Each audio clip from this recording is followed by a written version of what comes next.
여러분 안녕하세요. 혹시 효도 계약서라고 들어보신 적 있으신가요? 이게 뭐 법률 용어는 아니지만 요즘 이걸 찾는 분들이 부쩍 많아졌습니다. 자, 부모님 입장에서 한번 생각해 보세요. 살아계실 때 자녀에게 재산을 미리 증여해주고 싶은 마음 당연히 있으시죠. 자식도 힘든데 도와주고 싶고 또 대신 나를 좀 잘 챙겨줬으면 하는 바람도 있고요.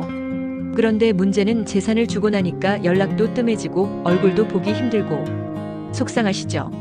그래서 등장한 게 바로 효도 계약서입니다. 이건 말 그대로 내가 너에게 재산을 줄 테니 넌 나한테 효도해라는 약속을 문서로 남기는 거예요.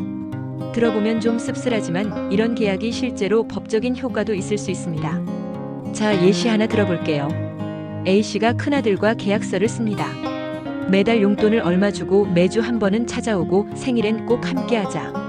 이렇게 효도를 조건으로 회사 지분 3억 원어치를 증여했어요. 그런데요, 아들이 이 약속을 전혀 안 지킵니다. 그래서 A씨가 소송을 걸어요. 얘가 약속 안 지켰으니 계약을 없던 걸로 하고 지분 돌려줘야 한다는 거죠.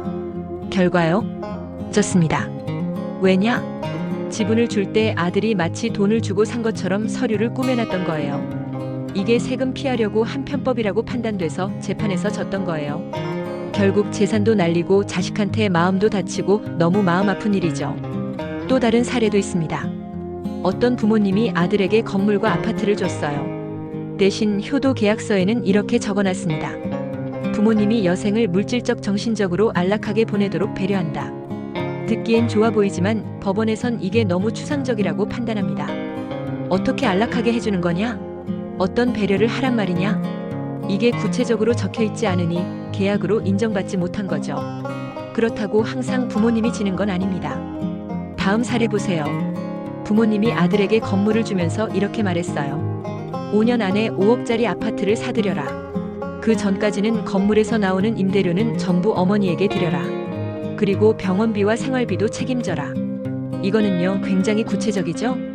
그래서 이 아들이 아파트를 안 사들이자 부모님이 계약 해제를 요구했고 법원에서도 내가 약속 안 지켰으니 계약 해제 맞다 하고 부모님 손을 들어준 겁니다.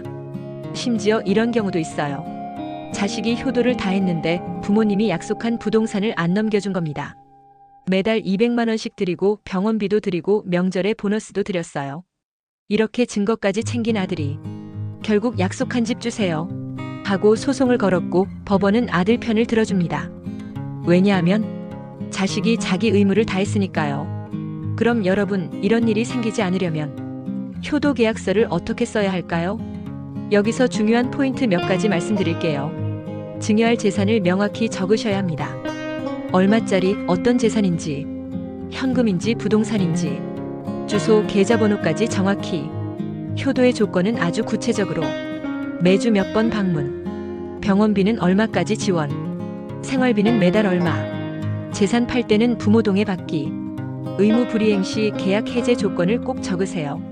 3회 이상 방문하지 않으면 계약 해제한다. 부동산을 무단 처분하면 계약 해제한다. 해제 시에는 증여한 재산을 반환한다. 공증 받으세요. 공증 받으면 심리적인 압박도 있고 나중에 법적 분쟁 났을 때 큰 도움이 됩니다. 한 가지 더 말씀드리자면요. 요즘은 부모 자식 사이에도 믿음이 중요하지만 그 믿음을 문서로 명확히 남기는 것 정말 중요합니다. 혹시라도 계약서를 작성하시기 어렵다 하시면 변호사의 도움을 꼭 받으시는 것도 추천드립니다. 오늘 이야기 들으시고 효도 계약서에 대해 조금이나마 감이 오셨다면 좋아요 한번 꼭 눌러주시고요. 궁금하신 점은 댓글로 남겨주세요. 제가 또 잘 정리해서 말씀드리겠습니다. 여러분 모두 부모님도 자식도 서로 존중하고 마음 다치지 않는 그런 따뜻한 효도를 나누시길 진심으로 바랍니다. 고맙습니다.